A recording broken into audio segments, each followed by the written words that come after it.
Ladies and gentlemen, we take you now by transcription behind the scenes of a police headquarters in a great American city, where under the cold, glaring lights will pass before us the innocent, the vagrant, the thief, the murderer.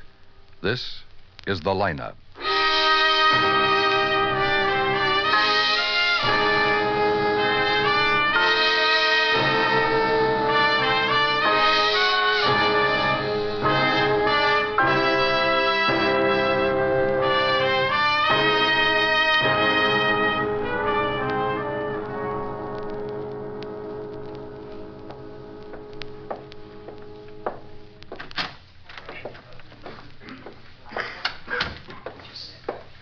Hi, Ben. Hi, Quine. What you doing? Well, I got Mr. Forbes over there. Didn't think there was much need of it, but he wanted to come in. Well, we'll give you something to do. Yeah. I got started taking care of Little Rock, sending someone out to pick him up. No trouble? No, he finally calmed down. Hmm. You gonna stick around? Yeah, might as well. Here. May I have your attention, please? You people out there on the other side of the wire in the audience room, may I have your attention, please? Thank you. My name is Cogger, Sergeant Pete Cogger. I'll explain the lineup to you. Each of the suspects you will see will be numbered. I'll call off a number, their name, and charge. If you have any questions or identifications, please remember the number assigned to the prisoner as I call his name. If you're sure or not too sure of the suspect, have him held. The questions I ask these suspects are merely to get a natural tone of voice, so do not pay too much attention to their answers, as they often lie. All right, bring on the line. Okay, boys, move it. Right over here at the end of the stage. Let's go. We have a lot of work to do. Now turn and face the screen. Hands at your sides and look straight ahead, straight out through the screen. You, number 3, stand still. Yes, sir. I'm trying to. Okay, now when I call out your number, step out. Keep facing front and talk up so everybody can hear you. There are a lot of people out there. I want them to get a good look at you and be able to hear what you say. So stand up and talk up. Okay, number 1. Just a second. Number 3, Cole, what's your trouble? It's a fly, Sergeant. He keeps landing on my head. That's a shame. Well, you got hair. Wouldn't bother you none. Okay, Cole. Looks like Pete's got Number himself 1, a comic. Robert Fuller, Yeah. Grand Theft Auto. Where do you live, Fuller? Over on 8th Street, 5400 East. Hotel? Yes, it's a hotel. How long you been in town? Well, about 3 days, more or less. Don't you know? Well, what difference does it make? It's 3 days. Can you folks out there hear him? Okay, Fuller, speak up. How long you been in town? 3 days. Where'd you come from? Illinois, Springfield. You ever been arrested before? You mean here? Anywhere. Well, back there, I was arrested a couple of times. What kind of a car were you picked up in? 51, Pontiac. Anyone with you? No. Have any friends here in town? No. Where'd you get the car you were picked up in? Well, what are you asking these silly questions for? You know where I got the car or stole it. Okay, Fuller, step back. Number 2, Albert Wilson, robbery. Where do you live, Wilson? 1330 Arlington Avenue. How long you lived there? Well, must be nearly 4 years. You ever been in trouble before? No, sir. What happened last night? I got into trouble. We know. How did it happen? We needed some extra money, and we figured the whole thing out. Jimmy and I never been in trouble before. We just made a mistake. Jimmy? Yeah, Jimmy Swain. You must have him there on the list. James Swain? Yeah. He's right down there. 1, 2, 3, 4, 5, 6. Number 6. You married? Yes, sir. Both Jimmy and I got wives. That's what's worrying us most. They ain't gonna like this. You own a car? Nope. That's what we wanted the money for. We was aiming to buy one. Where'd you live before you came here? Corpus Christi, Texas. I didn't like it down there. Okay, Wilson, step back. Number 3, Charles Cole, alias Leonard Colton, alias Curly Colby. Assault and battery. Come on, Cole, step out. Where do you live, Cole? In an apartment, 1632 Lawndale, apartment 204. How long you lived there? About 4 months. You married? My mother-in-law lives with us. Am I married? You and your mother-in-law get along? Oh, yeah, we get along. She's a good old dame. You and your friend ought to try and get along as well. Up until this afternoon, I've been a real good boy. Who started it? I didn't, that's for sure. Been keeping myself clean ever since I came here from Chicago. How long you been in town? You know, Sergeant, you got it all down there. 6 years I've been here. I'm all paid up back there. I'm an honest man now. What happened today? Now, there was nothing for you guys to come in on. It was just something personal between this friend of mine and me.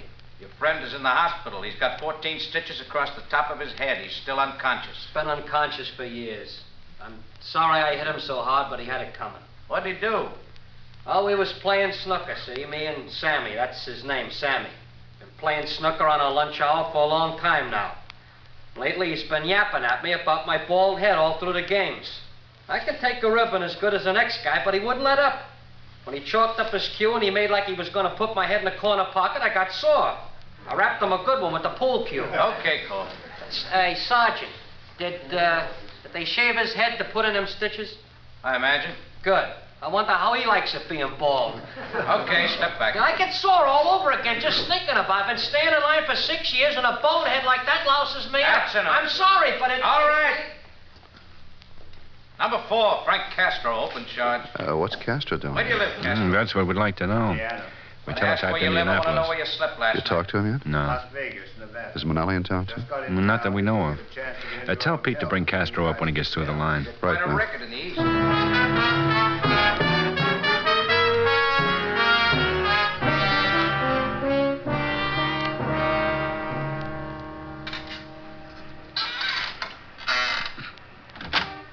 Here's Castro, Ben. Thanks, Pete.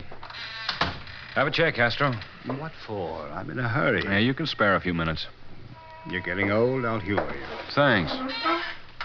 You know, Guthrie, this is a waste of time. I got nothing to say to you. How are things in Indianapolis? Well, you tell me. I ain't been there for 2 months. Where have you been?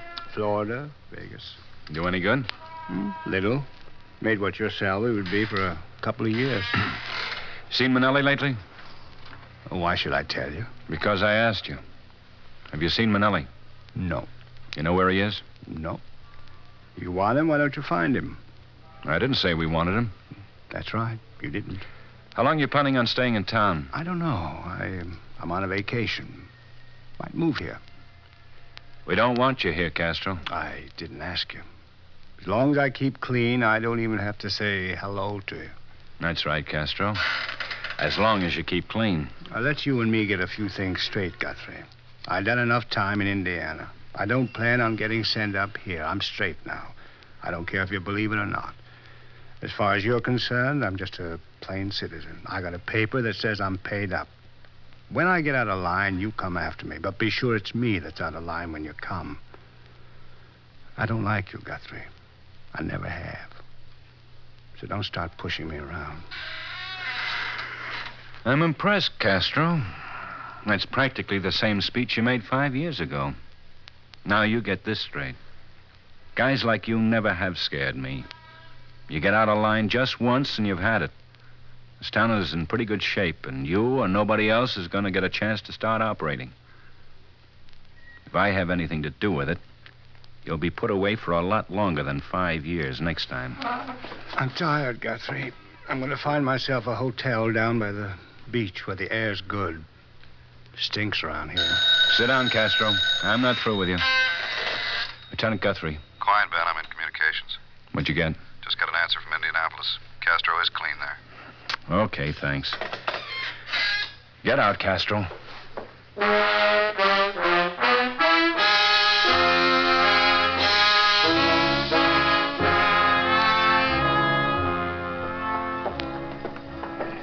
Oh, you really ought to go with us, Ben. Do you good. Oh, Pete, you know I never did like picnics. Well, Asher and his family are going. Lots of fried chicken, potato salad. Well, that part sounds good. Even if you don't like picnics, the food's worth it. I suppose. I'll let you know, Pete. Yeah, I hope you can make it. Maybe.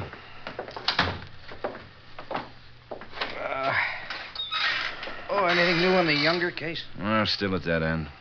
Quine's running a check on the building employees now. Whoever pulled it must have had help from the inside.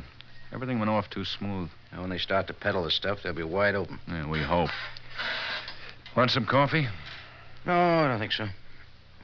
Castro been behaving himself? Sure. He always does for a while. You know where he is? No. When we finally get a line on Manelli, we know where he's living. Hi, Ben. Pete. Hi, Quine. Here's a report on the employees in the Younger case. Oh? Anything? I doubt it. The janitor, Vern Harrison, he's got a record. Served 2 years on a burglary charge in Indiana. Well, that's where Castro and Manelli are from. Well, this sort of thing is out of their line. They're not stick-up men. Oh, we checked with the building superintendent. Harrison's been a good employee. He's worked there 3 years. Did you talk to Harrison? No, I thought you'd want to. How old is he? 63. Superintendent swears by him. He said he knew about his record, but he was convinced he was okay. Well, it won't do any harm to talk with him. Want to have him picked up? No. Let's go for a ride, Pete.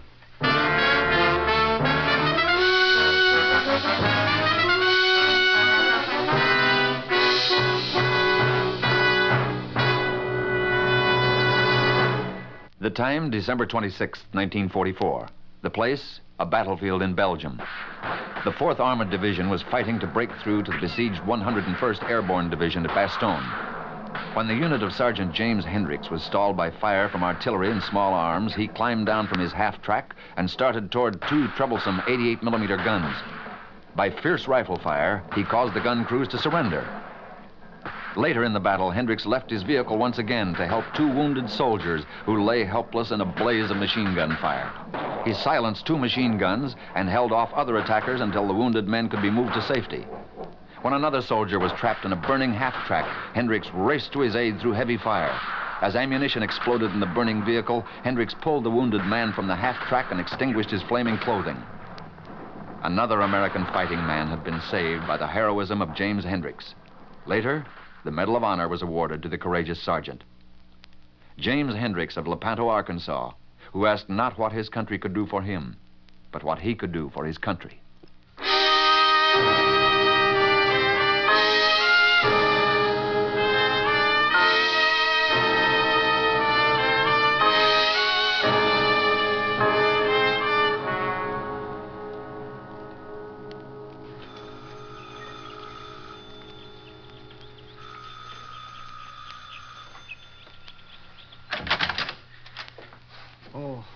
Oh, hello. Mr. Harrison? Uh-huh. I'm Lieutenant Guthrie. This is Sergeant Carger.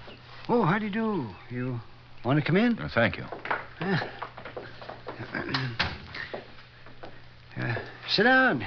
Thanks. Here, I'll get that paper there. Well, I'm glad you came by now. The wife isn't home. You want a beer? No, thanks. Oh, okay. You fellas are working on that Younger case, aren't you? I figured somebody'd be around. I got a record, and that's as good a place as any for you to start on.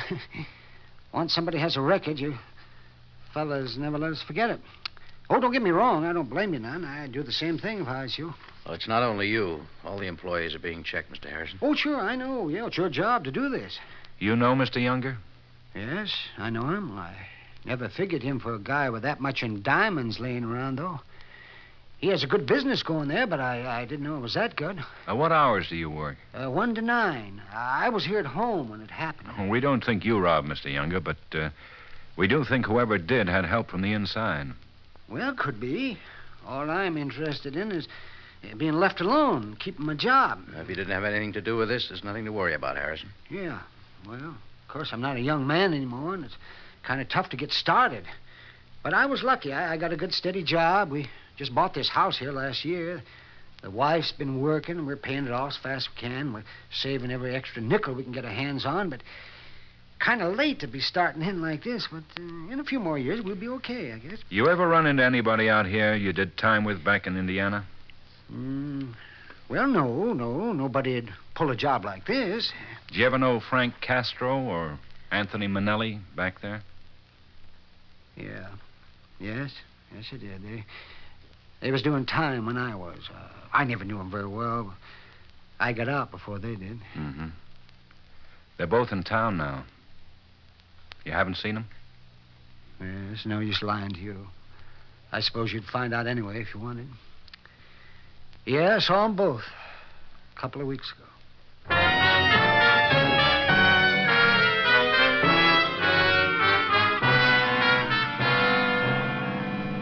Want to send out a pickup on Manelli?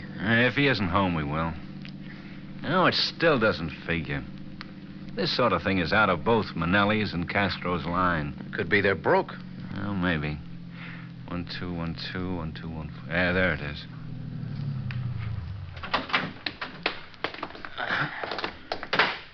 Manelli's not very broke living in a place like this. No. Let's see. Lee Kimball. Manelli, 107, Ben.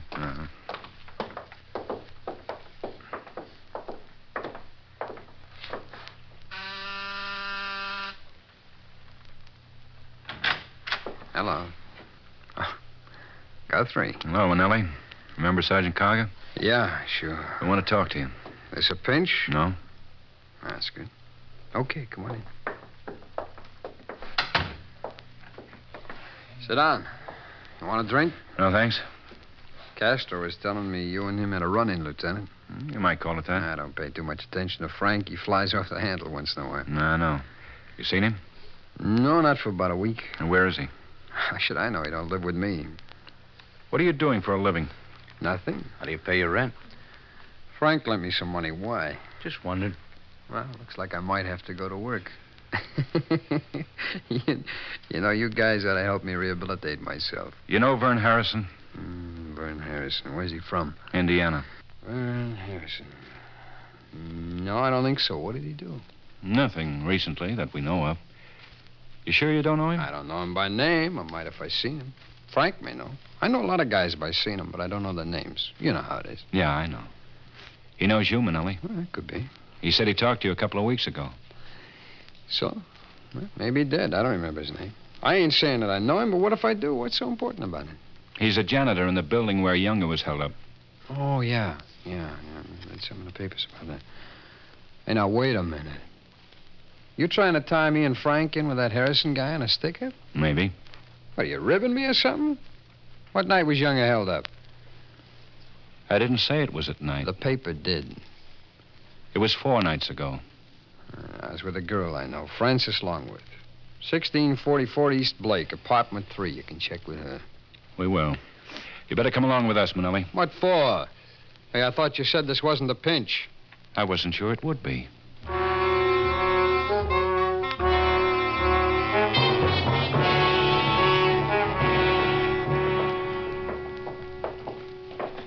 As soon as he regained consciousness, he asked for you, Ben. And when was he brought in, Doc?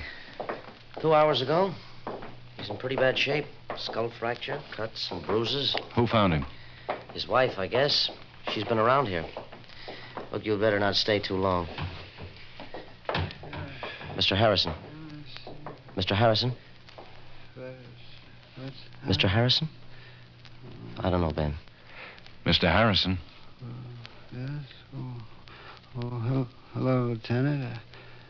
I gotta talk to you. Yes? Right after you left me, he came to see me. Who?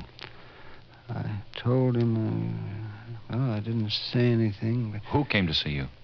I just wanted to be left alone. He said he'd kill me. I'm too old for fighting. I told him I didn't tell him anything. Who was it, Mr. Harrison? I met him like I told you, only I told him where I work and about Younger, and they threatened me then. Castro and Manelli? Yes. I don't know where Manelli was. He meant to kill me. Said he'd make sure I kept quiet. And Castro, Castro beat you up? Yes, that's all I had to do with it. I was home. I should have told, maybe, but I saw. It's enough for now, Ben. Okay. How is he, Doctor? You're Mrs. Harrison? Yes, how is he? We're doing everything that can be done. Poor Vern. He's tried, but... Oh, here, Mrs. Harrison, sit down. Oh, thank you. I'll be all right. If you could answer a few questions, I'd appreciate it, Mrs. Harrison. I'm Lieutenant Guthrie. All right. If it'll help any. Well, tell me, did you see anybody leave your house? No. I just came home from work, and there Vern was. Did he tell you anything then? No. He was unconscious. I called the ambulance. Vern never had enemies. Mr. Harrison never mentioned anyone by the name of Castro or Manelli to you? A couple of weeks ago, he did. I told him he'd better not have anything to do with them. Vern knew them back home. Yes, I know. They did this to Vern? Your husband told me one of them did, Castro. I don't know them. Vern told me he'd seen them at the wrestling matches. I told Vern then that... Is there anyone you'd like me to call? No. Can't I see him? I don't think you'd better right now. He's got a sister in Missouri. I should call her. But I can't now. I don't know what to do. We don't have anything those men would want. Why didn't they leave us alone?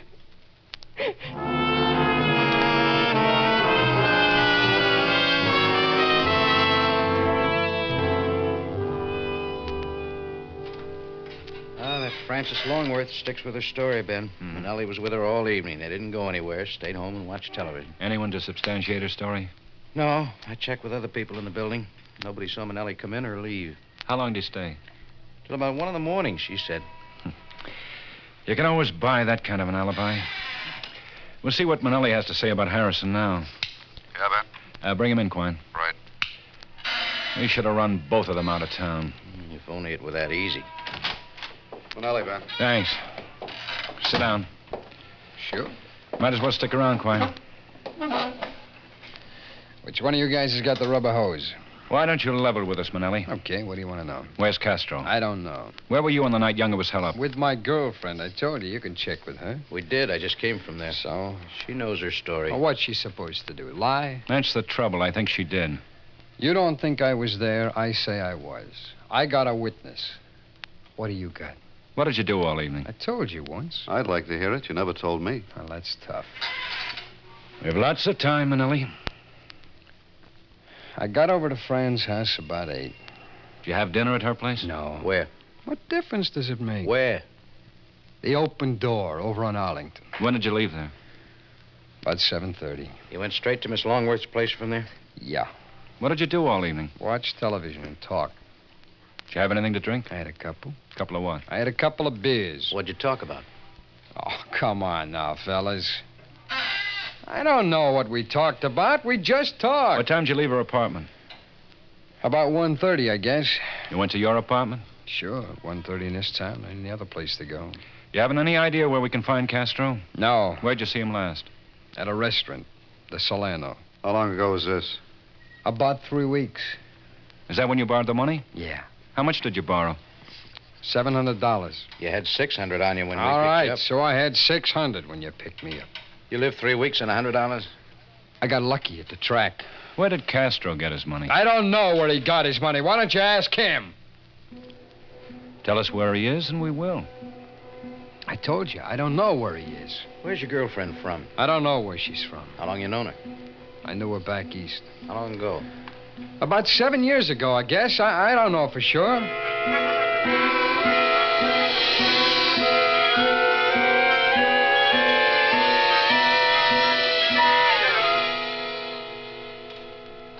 Does Castro know anyone else in town? I don't know. How often do you go to the racetrack? Whenever I feel like it. How often?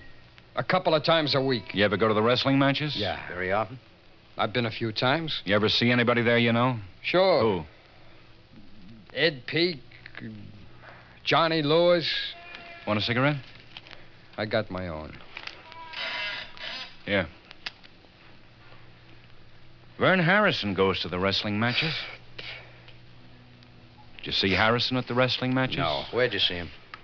I didn't see him. Harrison's 63 years old, 5'7", 155 pounds, slightly bald, gray hair. He did time with you and Castro back in Indiana. I know, you told me, remember?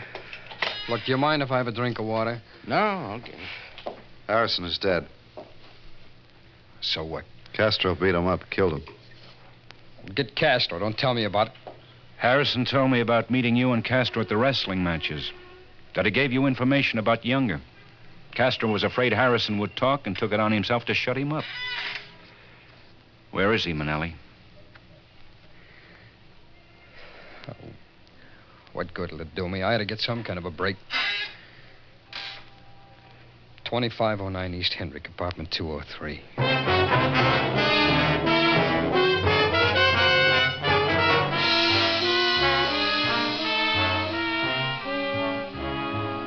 T67. 507 at I like it when it's 5820 moonlight. East NS. Yeah. T23 up 459 at 1. Hey, you going on that picnic with us? Now, that should be quiet. Who's he bringing? Randall. T73. Hi. Hey, turn that thing off, will you, Pete? Oh. You and Randall cover the rear. Asher and Morgan the back. There's a fire escape. May try to use it. Right. Don't take any chances. Pete and I'll go in. You take care.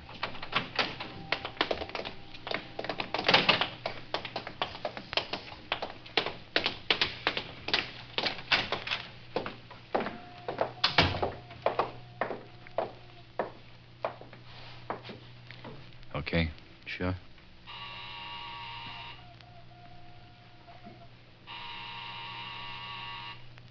Who is it? Guthrie, Castro. What do you want? You're under arrest, Castro. For what? Murder. The middle of the night ain't the time for jokes. This is no joke. Get your clothes on. Harrison is dead. That's supposed to mean something to me? He talked before he died. Oh? Go ahead. Make a break. Frankly, I'd like you to. He couldn't have talked. He did. Get us close, Pete. You're 35, Castro. Harrison was 63. You're really tough. It was Manelli's fault. He was broke. He said if we did something out of our line, it'd work. Yeah. You two are a lousy combination, Castro. He's stupid and you're a coward. Get dressed. Yeah, I guess I need a change, Pete. I'll go to that picnic.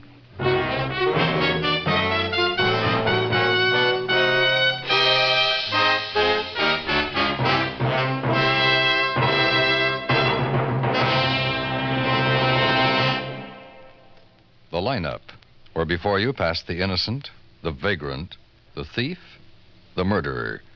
Listen next Wednesday when we again bring you the lineup. May I have your attention, please?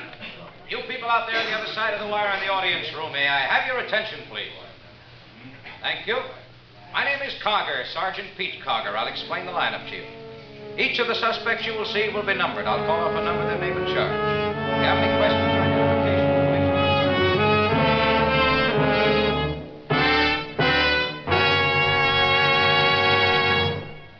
The lineup, starring Bill Johnstone as Lieutenant Ben Guthrie with Jack Moyles as Sergeant Pete Carger, was written by David M. Light with music composed and conducted by Eddie Dunstetter. Featured in tonight's cast were Hy Everback, Bob Sweeney, Howard McNear, Sidney Miller, Jay Novello, Stacey Harris, and Virginia Gregg. The lineup was transcribed in Hollywood by Jaime Del Valle.